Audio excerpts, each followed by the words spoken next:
एक बार एक जिज्ञासु ने महाराज जी से प्रश्न किया, महाराज जी, आपका इतना महान लक्ष्य है विश्व शांति का, और आपके इस महान लक्ष्य में हम साधारण जीव आपका किस प्रकार से सहयोग कर सकते हैं?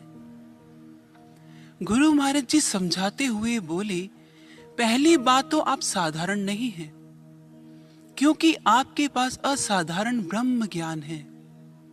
जिस ब्रह्म ज्ञान से आपने अपने भीतर ईश्वर का साक्षात्कार किया है, और इसी आत्मिक शक्ति के बल से आपने इस महान लक्ष्य में अपना योगदान देना है। क्योंकि जब भी सद्गुरु किसी विराट लक्ष्य को भेदने के लिए कटिबद्ध होते हैं, तो उसमें शिष्यों का महत्वपूर्ण योगदान हुआ करता है। जर्मनी में एक देवता की बहुत विशालकाय मूर्ति है, और सेकेंड वर्ल्ड वॉर के दौरान एक बम विस्फोट में उस मूर्ति के दोनों हाथ टूट गए। और जब युद्ध समाप्त हुआ तो वहां के स्थानीय वासी चाहते तो उस मूर्ति के हाथ पुनः निर्मित करवा सकते थे, लेकिन ऐसा नहीं हुआ, और आज भी वह मूर्ति बिना हाथों के ही खड़ी है। और उस मूर्ति के नीचे एक तख्ती लटकी है जिसमें लिखा है, अपने दोनों हाथों को ईश्वर के हाथ बना दीजिए। कहने का भाव, ईश्वर के कार्य में ऐसे सहयोग करो जैसे एक मनुष्य के कार्य में उसके दोनों हाथ उसका सहयोग करते हैं। गुरु भक्तों, महाराज जी का यह संकल्प और इसमें सहयोग करने के लिए हम साधकों को भी कुछ गुणों को धारण करना होगा, जिसमें से एक गुण है अपने लक्ष्य के प्रति दृढ़ विश्वास कि महाराज जी का संकल्प तो पूर्ण होगा ही होगा। एक सच्ची घटना है अमेरिका के स्कूल की। अमेरिका के एक स्कूल में टीचर ने कुछ स्टूडेंट्स को एक निबंध लिखने के लिए दिया, जिसका टॉपिक था, आप बड़े होकर क्या बनना चाहेंगे। उन सभी बच्चों ने अपनी सूझबूझ से अपना अपना निबंध लिखा, लेकिन उन स्टूडेंट्स में एक बहुत ही गरीब परिवार का बच्चा था। उसने भी बहुत सोचा और अपनी सोच को एक कागज पे उतार दिया। उसने लिखा, जब मैं बड़ा होऊंगा एक बहुत बड़ा फार्म हाउस खरीदूंगा, जिसमें एक बहुत बड़ा घर बनवाऊंगा, एक स्विमिंग पूल होगा, घोड़ों के लिए अस्तबल बनवाऊंगा, एक रेस ट्रैक होगा।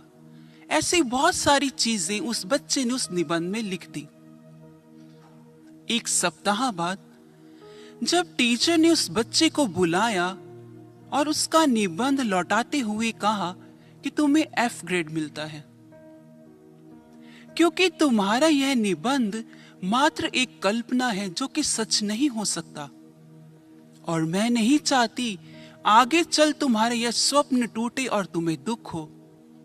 इसलिए जाओ एक दूसरा निबंध लिख के लाओ, ताकि तुम्हें अच्छे ग्रेड मिल पाए और तुम अपनी क्लास में पास हो सको। जानते हैं उस बच्चे ने बुलंद आवाज में उस टीचर से क्या कहा? Teacher, you keep your F and I am keeping my dream. Teacher, आप अपना F अपने पास रखें और मैं अपने पास अपना स्वप्न रखना चाहूंगा।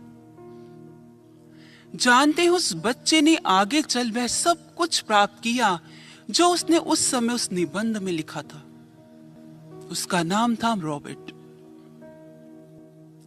साधकों, हम देखें, एक सांसारिक उद्देश्य के लिए एक साधारण से व्यक्ति में यदि इतना विश्वास हो सकता है, फिर हमारा तो इतना महान लक्ष्य है जिसे पूर्ण करने के लिए हमारे पास ब्रह्म ज्ञान रूपी अमूल्य पूंजी है। साथ में पूर्ण सतगुरु का दिव्य सानिध्य व मार्गदर्शन है।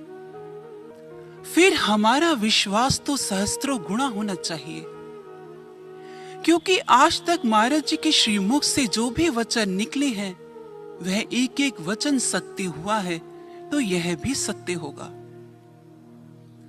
और आज समाधि की अवस्था में भी महाराज जी इसी सत्य को एक अनुभव के माध्यम से हमारे समक्ष रख रहे हैं।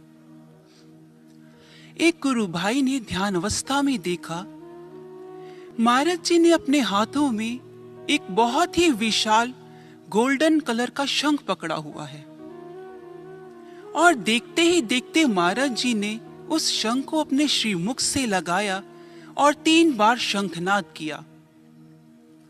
शंखनाद समाप्त कर महाराज जी ने वहां उपस्थित लोगों से पूछा, यह शंखनाद किस और संकेत करता है?